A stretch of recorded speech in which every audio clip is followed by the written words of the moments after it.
Okay, friends, kind of like the previous video, this video is going to cover quite a span of time. Not quite as much as the last one, but a decent amount of time. And we're going to talk about the drug-tested world's strongest man ever. Now, I did say that Don Reinhardt was drug-free, but I really don't have much evidence to back that up. More or less a hunch. And quite a few of you seem to have an issue with that. There was no proof. And yeah, you're right, there's no proof. In Mark Henry's case, there is definitely proof because every contest he ever went in was a drug-tested contest. And he sought those out in particular. That's why he competed in the 80 FBA, and the international version of that is the WFPF, both of which, he was a champion. Mark was a big guy. There was no 90-pound weakling in Mark, and in fact, if you look at the bottom of this list, and I'm going to highlight it in one of the coming slides,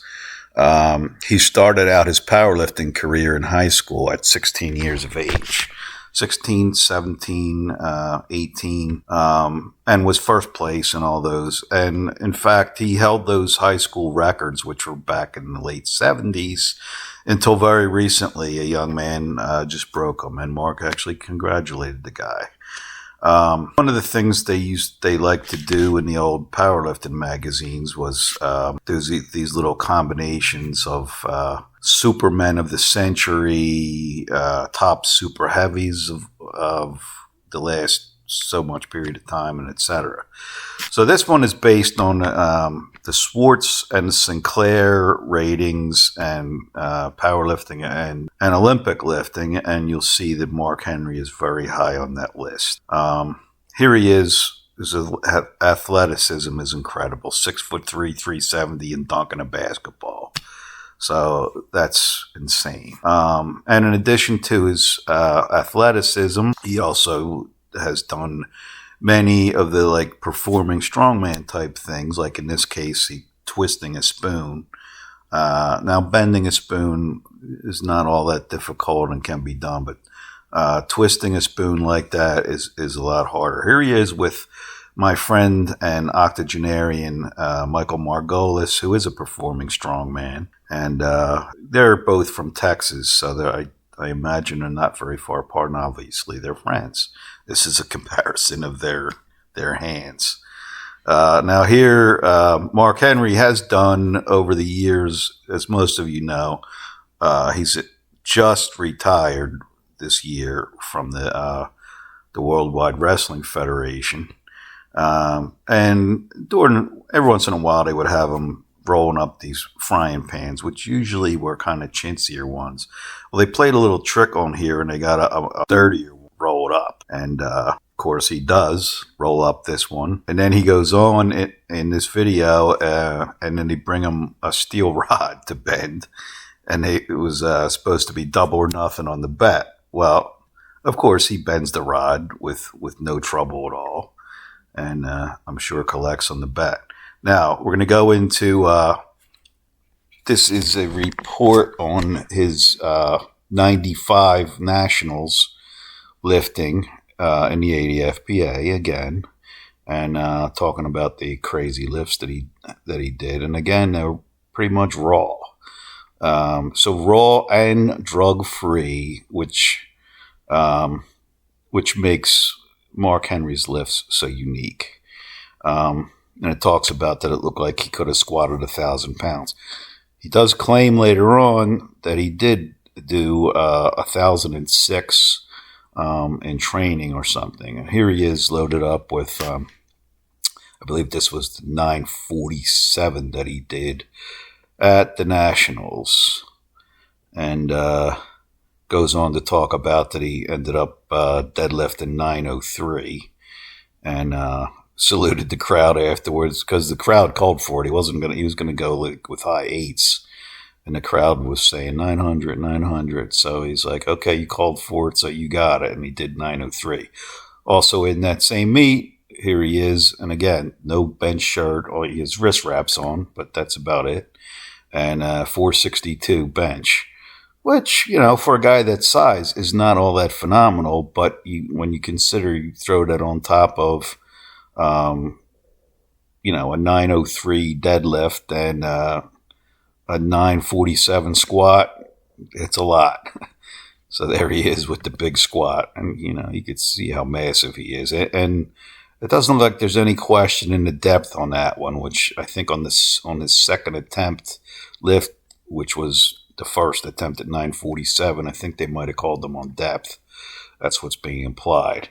There he is, getting ready to do the 903.7, I guess it came out to exactly. And again, in a singlet. So that's a phenomenal lift, and especially in 95.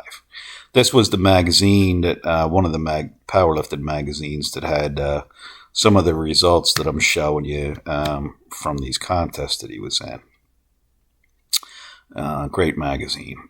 Here's the top 100 super heavies for April 95 through March 96, and you can see Mark Henry's on the top on all but the bench press on that list.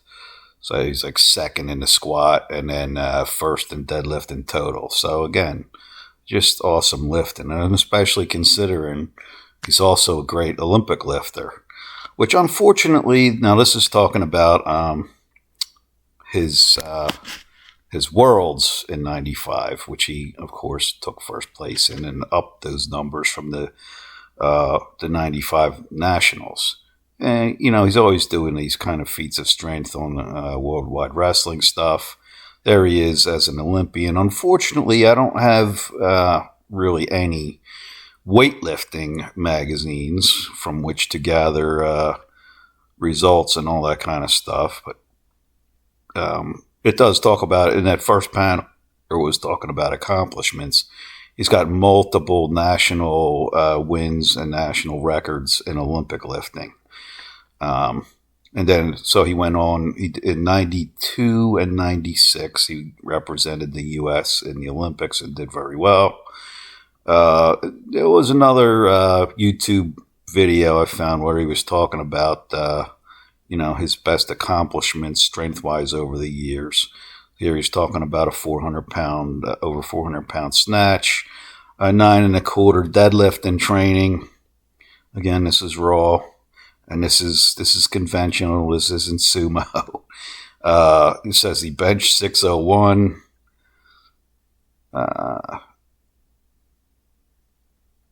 Again, when you compare him to Arcidi and so certainly Anthony Clark and everybody, that's not a great bench. But when you attach that to the other lifts, it's certainly significant. Here he's talking about that he did end up squatting 1,006. Now here he is at the inaugural Arnold Strongman Classic, which was in 2002, and that was the Apollon's Wheels, which previously nobody had even been able to lift that overhead once.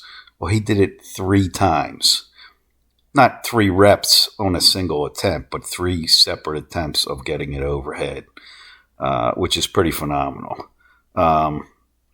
Here's his son, Jacob, who's looks like he's going to be a chip off the old block, as it says here. And he's another big kid. He's like 270 at 16 years old and already kicking butt and wrestling and lifting. And now he just got a contract with WWE. So it'll be interesting to see how this young man progresses and if he does indeed follow in the footsteps of his dad. As I say here. Now, that's going to be about it for Big Mark. I do want to cover the other big guys that are similar size as him and also really strong, and it's O.D. Wilson and Mike Hall. So thanks for watching. Thanks everybody that have subscribed recently. Please hit those likes if you do indeed like the video, and I'm out. Thanks.